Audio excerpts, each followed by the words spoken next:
హల్లెలూయా. లోకరక్షకుడైన యేసయ్య పరిశుద్ధ నామములో మార్చి నెలలో మీతో యూట్యూబ్ ద్వారా ఆశీర్వాద వర్తమానాన్ని అందించటానికి ప్రభు నా బ్రతుకు దినాలలో మరొక దినాన్ని హెచ్చించినందుకు నేను దేవుని కరుణస్తుడని విన్నాను. అందరూ సురక్షితముగా క్షేమంగా ఉన్నారండి.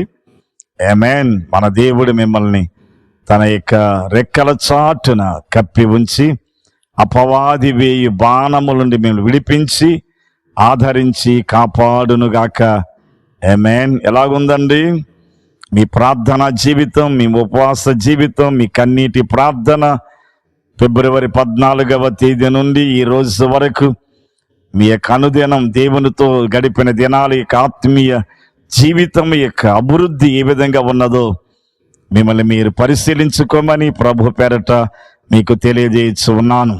24వ సంవత్సరంలో 2 నెలలు గడిచిపోయి 3వ నెల MARCH మార్చి నెలలో ప్రవేశపెట్టిన దేవునికి స్తోత్రం. ఈ నెల 31 దినాలు దేవాది దేవుడు తన కనుదృష్టి మీ మీద ఉంచి ఆలోచన చెప్పి మిమ్మలను తన మార్గముల గుండా నడిపించును గాక. మనం లెంట్ దినాలలో ఉన్నాం. Lent or Latin, Lent or Lenten అనే ఈ స్పానిష్ వర్డ్లో నుండి ఎన్నో రకాల మాటలు మనకు నేర్చుకోగలమండి. మొట్టమొదటిగా పాత ఆకులు వదిలి నూతన చిగురు వేసే కాలం ఇది. 2 దేవునితో పెనుగులాడే కాలం, దేవునితో విజ్ఞాపన రోదన ధ్వని చేయు దినం, అంగలార్పులతో కూడినటువంటి దినాలు, రక్షణ ఎరగని వారి కొరకు అంగలార్చే దినాలు, మారు మనసు నొందని వారి కొరకు మారు మనసు యొక్క జీవితం కలగటానికి అంగలార్చే దినాలు, దేవుని వద్ద నుండి బలమైన దైవిక ఆశీర్వాదములు పొందుకొని క్రీస్తు కొరకు రానని దినాలలో ఏర్పడు ఉపద్రవాల మధ్య, ప్రమాదాల మధ్య నేను ప్రభు కొరకు సాక్షిగా ఉండాలని దేవుని సన్నిధిలో ప్రార్థించి బలాన్ని పొందుకునేటువంటి ఉపవాస దినాలలో మనమున్నాం.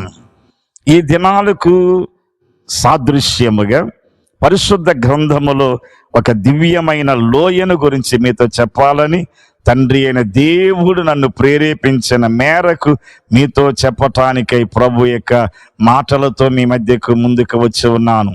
84వ కీర్తన 6వ వచనం. ఇది కోరాహు కుమారుల కీర్తన భాగం. గిత్తీయుడగు వాని యొక్క అనురాగములో నుండి వచ్చినటువంటి కీర్తన. 84వ కీర్తన 6వ వచనం. అందు ఉన్న శ్రేష్టమైన వాక్య భాగాన్ని చదువుచున్నాను. దయచేసి మీ బైబుల్ తెరుచుదురుగాక. వారు బాకాలోయలో పడి వెళ్ళుచు దానిని జలమయముగా చేయుదురు, తొలకరి వాన దానిని దీవెనలతో కప్పును. దేవునికి స్తోత్రం. పరిశుద్ధ గ్రంథములో ఎన్నో లోయలు కలవండి.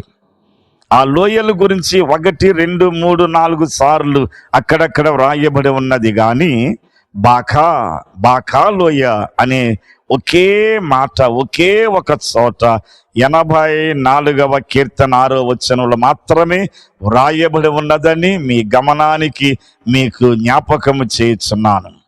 ఈ లోయకు అర్థం ఏదనగా weeping, a place of sorrow, విచారముల మధ్య కృంగిపోయినటువంటి వారు చేసే అంగలార్పు యొక్క లోయ అని అర్థమా. గ్రంథమందు మనం పరిశీలించిన ఎడల ఎన్నో లోయలు ఉన్నవి. ఒక్కొక్క లోయకు ఒక్కొక్క అర్థము కలదు. కానీ హియర్ ద బాకా, వాలీ ఆఫ్ ద బాకా, దీని యొక్క అర్థం ఏదనగా వీపింగ్, అంగలార్చటం, అంగలార్పు దినాలు. ఎంతో మంది దేవుని యొక్క బిడ్డలు 141 కోట్లకు పైగా ఉన్న భారతదేశములో క్రీస్తు యేసు యొక్క రక్తముతో కడగబడినటువంటి వారు వైరాగ్యము కలిగి రావం పగలు రాత్రింబగలు అంగలార్చేటువంటి భక్తులు, దైవజనులు, విశ్వాసులు లేకుండా పోలేదండి. అటువంటి అంగలార్పు దినాలతో ఉన్న ఈ యొక్క వాతావరణములో ఈ మాటలు మీకు ఆశీర్వాదకరముగా ఉండునని ప్రభువునందు నేను నమ్ముచున్నాను.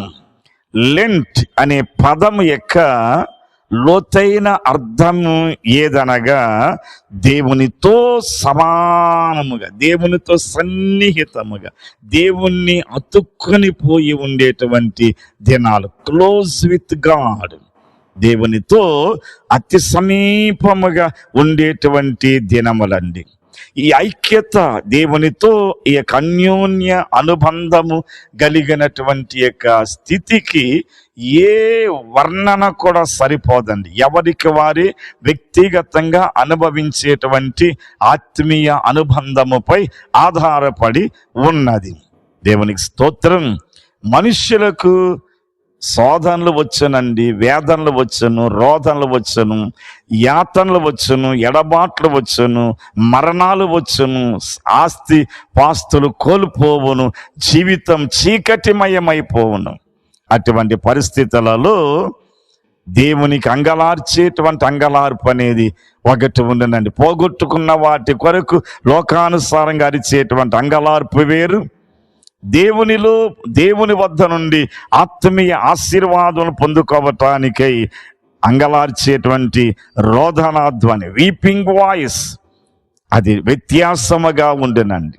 ఈ యొక్క సందర్భములో పరిశుద్ధ లేఖనములలో నుండి ఒక సందర్భాన్ని మీతో పంచుకోవాలని ఆశపడుచున్నాను. 2వ సమూయేలు 5వ అధ్యాయమందు ఒక మహా గొప్ప ఆశీర్వాదకరమైన ఆత్మీయ భాగం మన కొరకు దేవుడు తన భక్తులచే వ్రాయించి పెట్టారండి. 2వ సమూయేలు 5వ అధ్యాయము 23, 24 వచనాలు చదవగా అక్కడ మనకి కనబడేటువంటి ఒక ఆశీర్వాదమైన ఘనమైన పరిశుద్ధ పాఠ్య భాగము అందు మనకు కలదండి. దయచేసి మీరు కూడా చదవగలరు.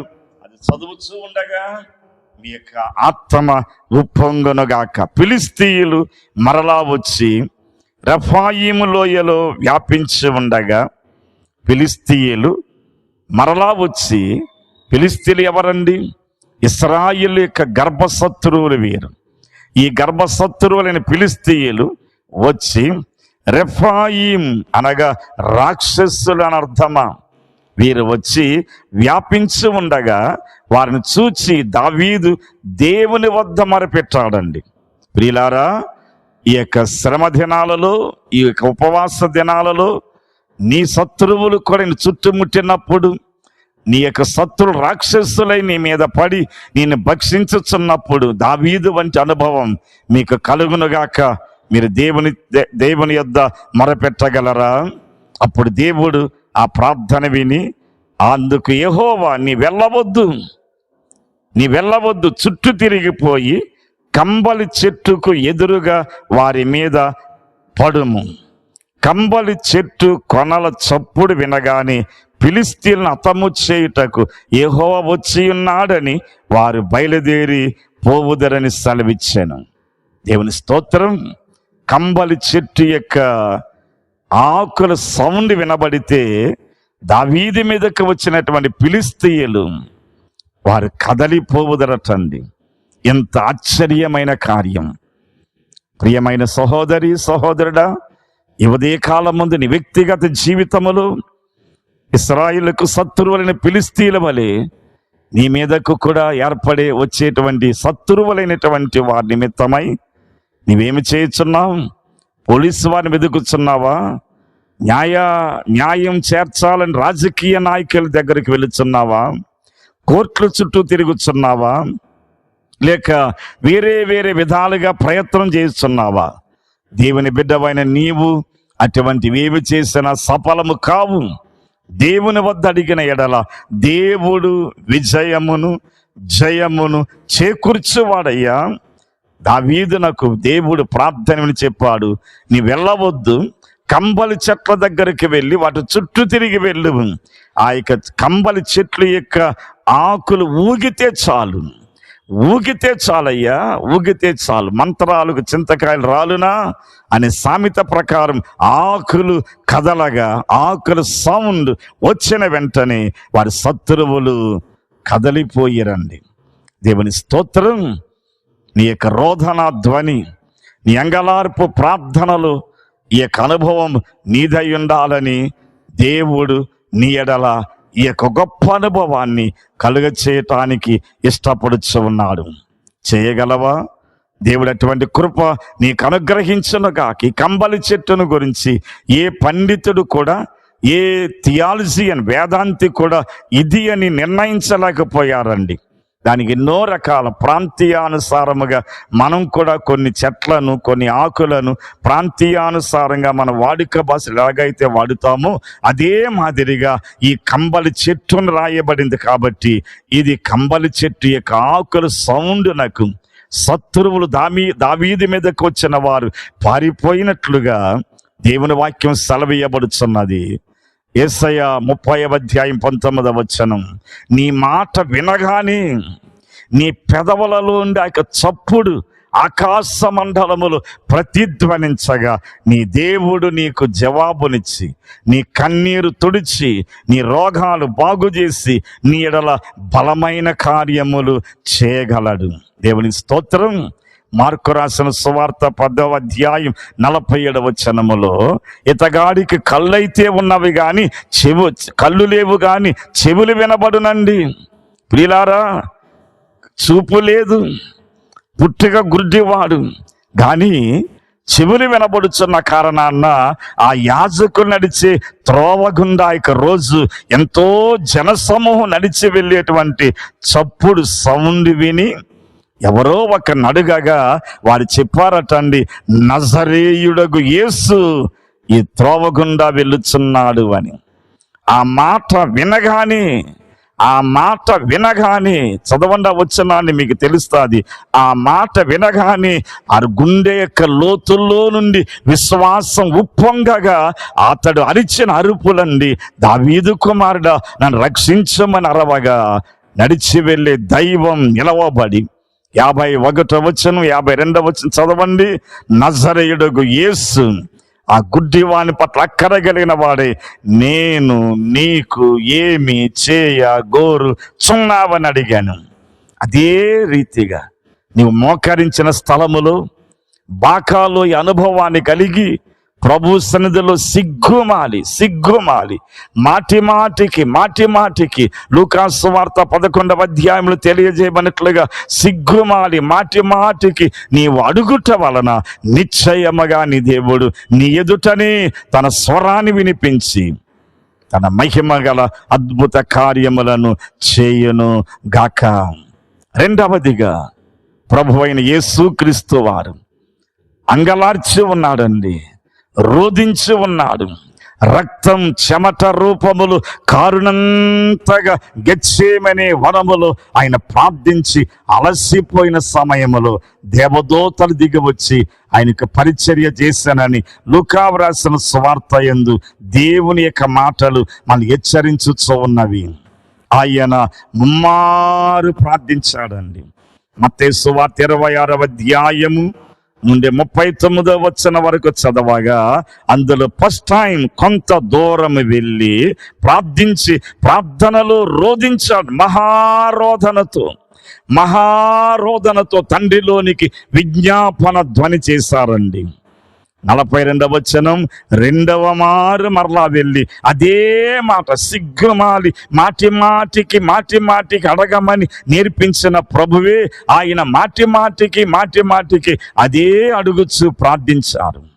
మూడవదిగా చూడండి 44 మూడవసారి కూడా వెళ్ళి మరలా ప్రార్థించానండి, తండ్రి నీ చిత్తమైతే ఈ గిన్నెను నా యొద్ద నుండి తొలగించుమని.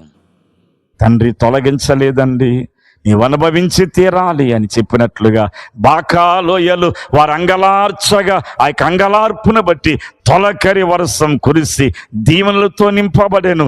ఆ యొక్క లోయ జలమయముగా నింపబడిపోయినట్లుగా ఆ తండ్రి తన కుమారుని యొక్క ప్రార్థన విని ఆ పాత్ర తొలగించి ఉండిన ఎడల మనం ఏమైపోయిందమో కదండి. ఆ మరణానికి తన కుమారుని అప్పగించి వేసినటువంటి దేవుడు, సర్వలోక మానవుల యొక్క ప్రార్థన వినే దేవుడు తన తండ్రి తన యొక్క కుమారుని యొక్క ప్రార్థన మాత్రం నిరాకరించి ఆ మరణానికి అంగీకరించాను. ప్రియులారా, పౌలు తన యొక్క అనుభవములు 2వ కొరింథీయులకు రాసిన పత్రిక 12వ అధ్యాయం 8-9 వచనాలు చదవగా, తన శరీరంలో ఉన్న ముళ్ళు తొలగించమని ముమ్మారు ప్రార్థన చేశాను. కానీ ప్రభువు అన్నాడండి, నా కృప నీకు చాలును. ఇట్టి శాసనం దానియేలును సింహాల బోనులు పడవేయవలెననేటువంటి శాసనం నియమించబడినప్పటికీ తన యొక్క విశ్వాసం, దానియేలు 6వ అధ్యాయం 10వ వచనం చదవండి, ముమ్మారు దానియేలు ప్రార్థన చేయగా సింహాలను చంపివేయలేదండి. సింహాలు పారిపోయినట్లుగా తలుపులు తెరిచివేయలేదు, కానీ సింహాల నోళ్లను బంధించి వేసిన దేవుడు. ప్రియ సహోదరి సహోదరుడా, ఈ ఉదయకాలమందు ఈ లెంటె దినాలలో పరిశుద్ధాత్మ దేవుడు నీతో మాట్లాడుతూ ఉన్నాడు. నీవు కూడా ప్రభు అయిన యేసు వలె, భక్తుడైన దానియేలు వలె, పరమ భక్తుడైన పౌలు వలె ముమ్మారు దేవుని సన్నిధిలో ప్రభు నామమున ప్రార్థన చేయగలవా? దేవుని ఎడల అద్భుతమైన కార్యములు చేసి ఈయన బలపరుచువాడై ఉన్నాడు. ఆఖరువుగా ఈ యొక్క దినాలు ముగించు లోపల, గుడ్ ఫ్రైడే ఆరాధన ముగించి నీ ఉపవాసాన్ని నీ యొక్క ఉపవాసాన్ని ముగించిన దినమందు నీవు ఎదురు చూచే కార్యములన్నీ కూడా ముగించబడను. ఈ 40 రోజులు నీ యొక్క రోదన ధ్వని, నీ యొక్క విజ్ఞాపన, నీ యొక్క కన్నీరు ఆనందదాయకముగా మార్చివేయబడునని ప్రభు వాక్యము సెలవీయబడుచున్నది. 30వ కీర్తన 11వ వచనం, నంగలార్పును నాట్యముగా మార్చాడు అని. నంగలార్పును నాట్యముగా మార్చిన దేవునికి స్తోత్రం అని. గుడ్ ఫ్రైడే ఆఖరు మాట విని ఇంటికి వెళుతూ ఉండగా అద్భుతముని వెనక పరిగెత్తుకొని వచ్చాను. ప్రభు వాక్యము సెలవీయబడుచు ఉన్నది. నీ అంగలార్పును నాట్యముగా మార్చేటువంటి దేవుడు. నీ యొక్క దుఃఖము, నీ యొక్క నిట్టూర్పు ఎగిరిపోవునండి. యేసయ్య 39వ అధ్యాయం 9వ వచనం చదవగలరా? ప్రభు అంటున్నాడు, విమోచింపబడిన వారలారా, రక్షణానంద అభిషేకముతో మిమ్మల్ని అలంకరించుదను. నీ దుఃఖము నిట్టూర్పు ఫిబ్రవరి నెల 14వ తారీఖు నుండి గుడ్ ఫ్రైడే వరకు నీ ఉపవాసము, నీ కన్నీరు, నీ అంగలార్పు, నీ వేదన, నీ రోదన ధ్వని, నీ యొక్క జీవితములో నీ విలపించినటువంటి ప్రతి రోదనకు దైవం నిన్ను పరవశింపజేసి క్షణమాత్రములు యేసయ్య 37వ అధ్యాయం 9వ వచనం ప్రకారం నీ దుఃఖమును నిట్టూర్పును ఎగరిపోవును. బుట్ట కింద గూటిలో కప్పెట్టిన పక్షి గూడు తెరిచిన వెంటనే రెక్కలు చాచుకొని ఎగిరిపోవునట్లుగా నీ మీద ఉన్న సకల వేదనలు, సకల విచారములు ఎగిరిపోయి మహిమ గల కృపను అనుభవించుదువుగాక. కాబట్టి ప్రార్థించగలరా? ప్రియమైన తండ్రి, బాకాలోయ వంటి అనుభవాన్ని నీ కుమార్తెని నాకు, నీ కుమారుని మాకు, నా గృహానికి, నా సంఘానికి, నా దేశానికి అనుగ్రహించి జరుగుతున్న దుర్దినాలలో, జరుగుతున్న మత కలవరాలలో, తగలపెట్టబడుచున్నటువంటి దేవాలయాలలో, కూల్చివేసిన దేవాలయాల గురించి, నశింప చేయించిన స్వార్థ పత్రికల గురించి, ముద్రింపనివ్వకుండా చేయించినటువంటి తీవ్రవాదుల యొక్క బైబిల్ ముద్రను ఆపివేసినటువంటి వారి కొరకు నీ సన్నిధిలో అంగలార్చేటువంటి ప్రార్థన, రోదన ధ్వని నాలో పుట్టించు ప్రభువా. హెబ్రీయులకు రాసిన పత్రికలు 7వ అధ్యాయం ముందు ప్రభు వాక్యం సెలవేయబడుచున్నది, ఆయన శరీరధారి అయిన దినాలలో మహారోధనతో తండ్రిలోనికి విజ్ఞాపనం చేసినట్లుగా ఇంకా మనకు ముందున్న మిగిలిన దినాలలో విజ్ఞాపనం చేద్దాం. పట్టి విడవక ప్రార్థించుదాం, ఎడతెగక ప్రార్థించుదాం, రోసము గలవారమై ప్రార్థించుదాం, జయాన్ని పొందుకుందాముగాక. యేసు నామములో దీవించుచున్నాను తండ్రి నీ యొక్క బిడ్డలందరినీ. ఇప్పుడే మీరు ఆశీర్వదించుదురుగాక. ఆమేన్, ఆమేన్. మీ అందరికీ advance happy greetings each one and all. God bless you all.